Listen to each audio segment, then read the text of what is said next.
Good to have you two here. It's the end of the season, and we're going to talk a little bit of how that panned out for all of us, how the three of us felt and the team throughout the year. Maybe let's start with the beginning, the winter. Mike, how did you feel that was coming along? I guess through the normal development we get over the winter, it felt good. To then sort of roll into winter testing and to find some fairly major problems with the car was pretty dispiriting. I remember that we were discussing it in October and how exciting it was to find performance through the floor, and that the real trick was how low can we actually get the car. I guess that sent us off to the wrong trajectory. I think the aerodynamics of these cars are such that they want to run really low to the ground. And I think what we were finding in the tunnel was huge gains with the car operating in that way. And I think when you look back at the season in hindsight, we pushed too hard in that direction, and I think we've learnt a lot as a result of that. Any normal season up to now, you've been able to look at sort of what comes out of Howell's World and the power unit, what comes out of the wind tunnel and also out of our simulation, and know where you're going to be with the car. And normally we start the season with a pretty good understanding of where our performance is going to be relative to the previous car. Obviously you don't know what the competitors are going to do, but you know where you're going to be. And I think this is the first season I can remember in a long time where we started with a problem we didn't predict. For me personally, it was an interesting journey because obviously we had a massively successful run of 8 consecutive championships, and we knew the day would come where it's going to be difficult, but coming out with not understanding what was happening, and it's a relative game. Some of our competitors understood or seemed to have a high-performing car. That was particularly difficult, that it took us so many months to filter out and say, well, this is what the fundamental problem is, and it cost us the season, in effect.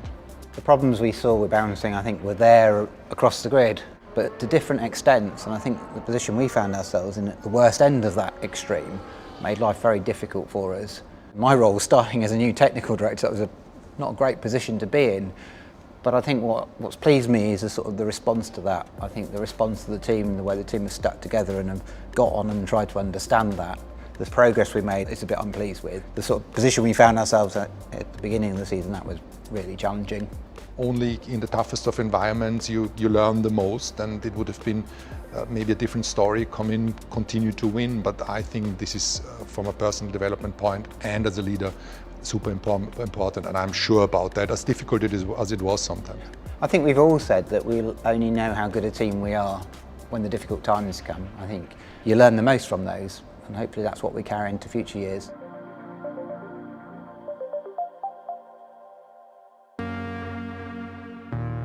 We came out at the beginning of the season with some wobbles on the power unit as well. We didn't like certain aspects of the deployment or the drivability of the power unit. And whilst in a frozen environment, you and your team, you were able to really add on performance, cope with the difficult environment of a bouncing car that was breaking your engine.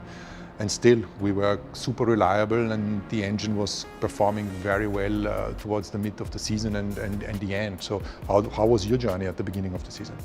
At the beginning of the season, the two big things that we had was firstly that the PU was going to get frozen. And it was going to be a hardware freeze, and that's what we were going to be using for the next 3 years. And so we had a really big development program over the whole of last year and through that winter, and just trying to make sure we landed that was a real big effort, a really big effort. And then the second thing we had was the change in the fuel regulations, which we knew was going to be a hit for us, and we expected to be a hit for others. But the same as the chassis world, with those two quite large changes, we just didn't know where we were going to end up. When we hit the track, I think there was a bit of disappointment and some things that we could certainly put right.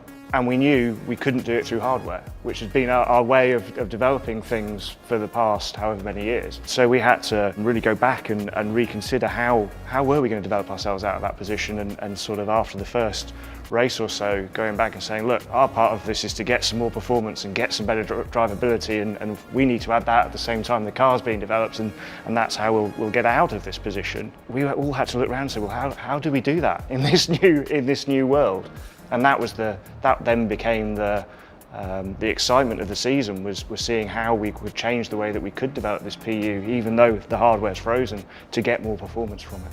when the hardware is frozen, it becomes so much more complex to fine-tune the power unit, and every driver also wants a different way of interacting with the power units. But honestly, how you've been able to just progress throughout the season has been really important cornerstone in the working of all the team together, and you've supported the chassis guys who came under a lot of pressure with the obvious behavior of the car, and you just continue to just deliver a solid job and push the car's performance up. And what's becoming clearer and clearer as we've gone through that is the link between the power unit and the chassis is just, you can't develop them separately now, especially with the way that, you know, if you want to get the performance from this development of non-hardware in the PU, you have to match the PU even more beautifully to the chassis, and that's, as I'd say, especially the second half of the season is where some of the gains have been coming. So that's a great thing for the future as well. So we put the car on the ground in winter testing. That thing bounced like a rabbit. We came to Bahrain, and in pure lap time, considering that the ride was nowhere, we were still not far off. Bahrain, performance-wise, we looked okay. Big sort of chunk of that early activity was about trying to model those things, trying to understand those things in the wind tunnel and CFD, bring experiments to the track to make sure our understanding was correct before we could make progress. The result of that was a step in Barcelona, a step where we gave up a big chunk of sort of raw wind tunnel performance to try and massively reduce the bouncing. And I think what we saw in Barcelona was a car we could now run where we wanted to run it in terms of ride height, but we'd given up a lot of aero performance to get there. So Barcelona came along. We had a solid weekend. I think race pace we were pretty good. And for me, it seemed that the rest of the races until Budapest was really a trial and error. It was trying to correlate what we didn't see in the data with what was happening on track. And then obviously we finished the first part of the season before summer break really strong with a pole position of George, and if I remember correctly, also a good race. But as we sort of got through Barcelona, had the sort of the high of Barcelona of feeling like we got good performance, we then saw over the next few races other issues that were coming in the car, issues with the way we were trying to run the car close to the ground, and took us a while to sort of get on top of that. Not because we couldn't understand it, but actually it takes quite a long time to change these cars around that understanding and deliver the performance. Each of the packages we brought sort of moved as a small step in the right direction and another small step in the right direction. And by Austin, we'd got to a car that, for me, wasn't beating Red Bull, but at least put us in a sensible position, and a position where we could say that our development had moved us in the right direction and give us some confidence with what we were doing for the future. So I guess then for me it was difficult, and it will be the same for the two of you, to manage your expectations, because we went to Budapest, we were really good. We knew that the car kind of and the power unit fell into the sweet spot, more in the range of the kind of low speed, high performance that we had. And then we went to Spa, well refreshed after the summer in Monza. We knew that this was very difficult. Our car was too draggy. Even the engine couldn't pull us through the invisible aerodynamic wall. And then we literally were nowhere at the beginning, and it looked like a major setback, but I guess it was all part of our understanding where the car performed well, and how the interaction between drag and PU performance lay, and also for you, I guess a good step to saying, okay, this is where we believe we perform well, this is where we can help the chassis guys also in terms of increasing speed at the end of the straight when the draggy car was probably shedding too much.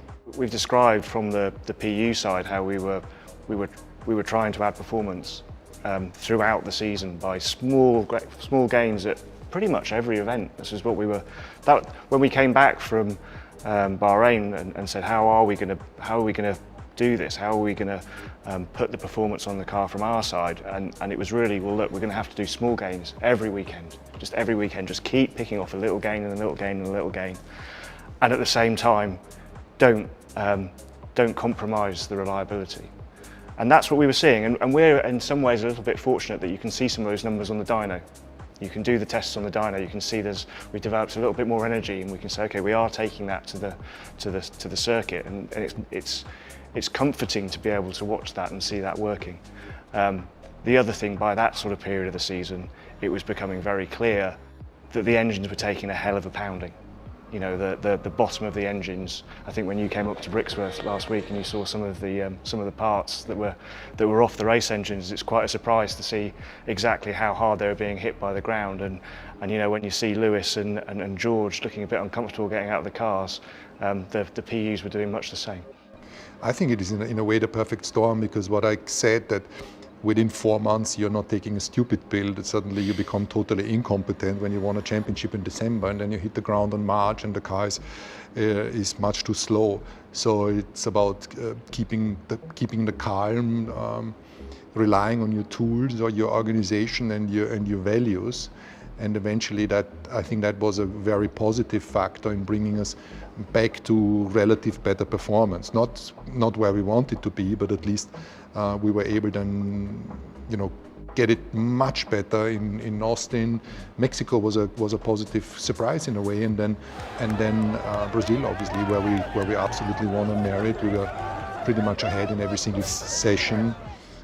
2 race victories, quickest lap, 1 and 2, and for me, as much as the learning is more important for next year than winning a race, I think was a good proof for us that there is inherent pace in the car.